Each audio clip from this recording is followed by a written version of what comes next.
Урматтуу төрага, урматтуу депутаттар, Мардан Абдрахманович, эми биз ар бир нерсени айтып атканда мындай чындыкты айтышыбыз керек да. Өзүңүз жакшы билесиз, мисалы сиз айтып атпайсызбы, 10 күнү кат келип түштү депчи.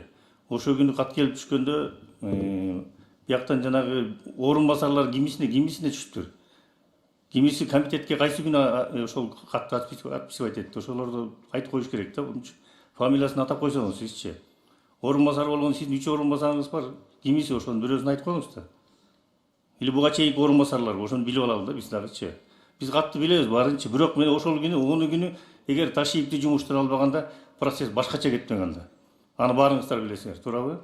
Ошол үчүн ошол Ташиевди жумуштан алган үчүн кат туруп калды ушул жерге. Онунда келип түшкөн 13-ндө ким түшүрүп атат аны катты комитетке? Ошондо айтып коюш керек.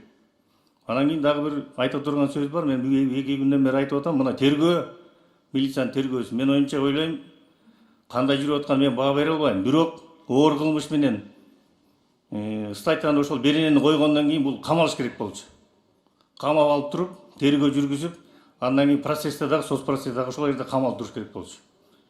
Алар ошол жерде күбө катары жүрөт да.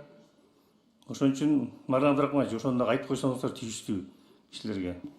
Камалыш керек макул. Рахмат. Кат боюнча уже жашыруун болбой калды. Буга чейин жашыруун кылаттык эле.